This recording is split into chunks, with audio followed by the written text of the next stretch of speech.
Hi, I'm Jill from jillshomерemedies.com, and today I'm going to show you how I use my pressure canner.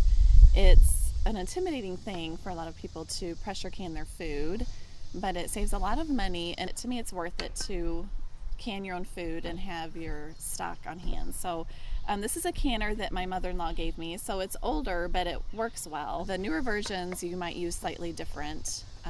You just would follow the directions that they send with the canner, but this is the canner that I have, and it has this dial on here that shows you how many pounds of pressure that you're using. And so once you have your food filled in your jars, you just simply put them in the pressure canner. You want to put about 2 inches of water in the bottom of the canner,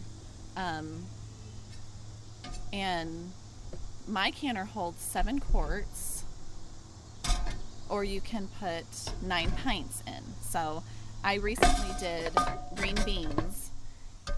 So once you have the food in the jar and the lid's on and everything, you fill it up and put the lid on. And this has an arrow that points to open, and you line that up and then just make sure you seal it closed. And this right here is off. You need to keep it off at first, and you have your canner on the burner and on high, and you want to make sure steam is coming out of here, that there's not something trapping that, because that can make the canner explode.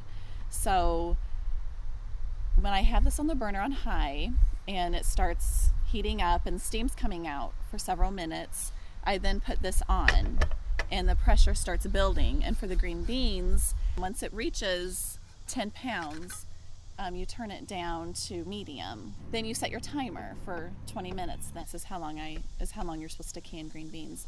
And so you turn it down to medium, and you have to keep a close eye on it because you don't want this thing to explode. That's very dangerous.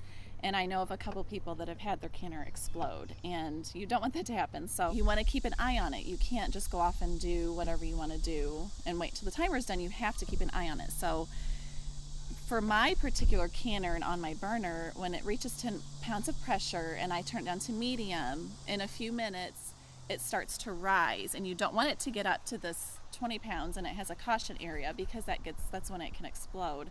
You want it to stay as close to the pounds as you're supposed to use, the 10 pounds. So I turn it, a lot of times I have to turn it down to medium low because it starts rising up, and then sometimes I even have to turn it down to low. It just depends.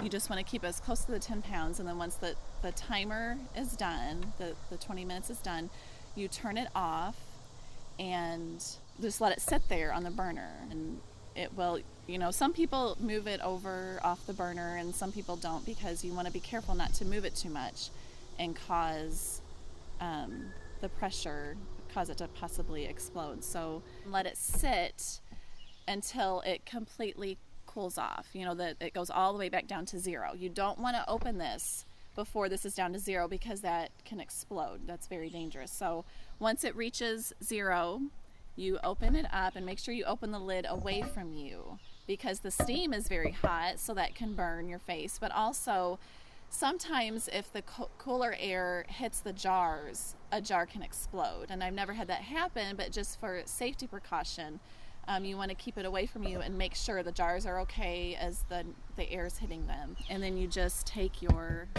lid off and take the jars out. You let them sit on the counter for 24 hours without moving them so that the seals don't break. It's good to just let them sit, and they will pop once they cool down.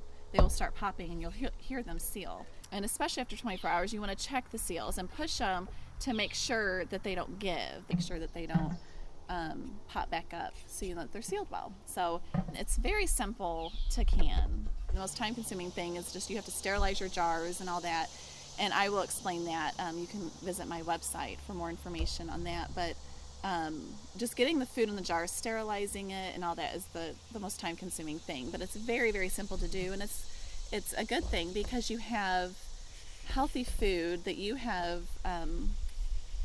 preserved yourself. It's good to prepare for the future, to have several jars of canned stuff. It's a good way to not waste garden produce. It's more nutritious because you're getting food from your garden and you're preserving that nutrition in here. So it's better than buying a can out of the store. It's, like I said, it saves money, and you're not wasting the produce that you're growing in your garden. And I think it's a lot of fun. I really enjoy canning my own food. So I will have recipes on my blog that I'll be putting up, on recipes on how to can green beans and squash, and I think I have a few up there already. So you can visit my website, jillshomeremedies.com, for more information.